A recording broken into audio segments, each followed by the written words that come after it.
সোণাৰীৰ ভৱানীপুৰ নেতাজী সংঘ প্ৰাংগণত বিজেপি চৰাইদেউ জিলা সমিতিৰ উদ্যোগত মন কী বাতৰ অনুষ্ঠান অনুষ্ঠিত হয়। এই অনুষ্ঠানত উপস্থিত থাকে যোৰহাট লোকসভা সমষ্টিৰ সাংসদ তপন কুমাৰ গগৈ। ভাৰতীয় জনতা পাৰ্টি চৰাইদেউ জিলা সমিতিৰ অন্তৰ্গত সোণাৰী বিধানসভা সমষ্টিৰ সোণাৰী নগৰ মণ্ডলৰ সমিতিৰ উদ্যোগত আজি মন কী বাত অনুষ্ঠান অনুষ্ঠিত হয়। জাতিৰ পিতা মহাত্মা গান্ধীৰ মৃত্যুৰ দিনটোতে দেশৰ প্ৰধানমন্ত্ৰী নৰেন্দ্ৰ মোদীয়ে দেশৰ জনতাৰ প্ৰতি মন কী বাতৰ জৰিয়তে দিয়া ভাষণৰ প্ৰাক মুহূৰ্তত অনুষ্ঠিত হয় এই অনুষ্ঠানৰ। সোণাৰী পৌৰসভাৰ অন্তৰ্গত ভৱানীপুৰ নেতাজী সংঘ কাৰ্যালয়ত অনুষ্ঠিত হয় এই অনুষ্ঠানৰ।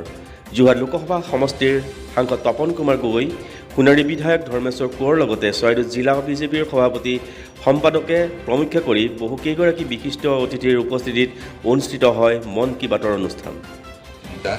প্ৰধানমন্ত্ৰী ডাঙৰীয়াৰ সপোন যে বিশুদ্ধ খোৱা পানী প্ৰত্যেকে এটুপি পাব লাগিব। আমাৰ আজি 30 জানুৱাৰী জাতিৰ পিতা মহাত্মা গান্ধীৰ আজি মৃত্যু তিথি। মই তেখেতৰ আত্মাৰ সৎগতিৰ অৰ্থে ভগৱানৰ ওচৰত প্ৰাৰ্থনা জনাইছোঁ।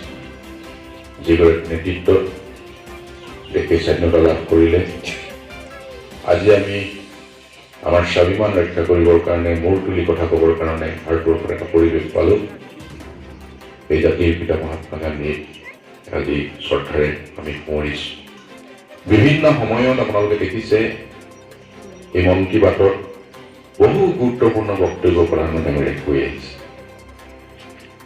আমাৰ সৰু সৰু কথা, যিবিলাক কথা আমিও ভাবি থাকোঁ, আপোনালোকেও ভাবে, কিন্তু আমি কৰা নাই তেনেকুৱা কামবিলাক। সেই কথাবিলাক কিন্তু প্ৰধানমন্ত্ৰী ডাঙৰীয়াই আমাক সোঁৱৰাই দিয়ে। কেৱল ভাৰতীয় জনতা পাৰ্টীৰ কাৰ্যকৰ্তাসকলৰ কাৰণে নহয়, প্ৰধানমন্ত্ৰী ডাঙৰীয়াই সমগ্ৰ ভাৰতবাসী কোটি কোটি জনতাৰ মনৰ কথাবিলাক মন কী বাতৰ জৰিয়তে ৰাইজক কৈ আছে। সেইকাৰণে মই আহ্বান জনাম যে এই মন কী বাত অনুষ্ঠানবিলাকত আমি জনসাধাৰণকো ইনভলভ কৰিব লাগে, যাতে একেবাৰে খাটি খোৱাজনৰ পৰা কোটি কোটি ব্যৱসায়ীজনলৈকে সকলো লোকৰ বিষয়ে প্ৰধানমন্ত্ৰী ডাঙৰীয়াই মন কী বাতত বিভিন্ন সময়ত বক্তব্য ৰাখি আছে।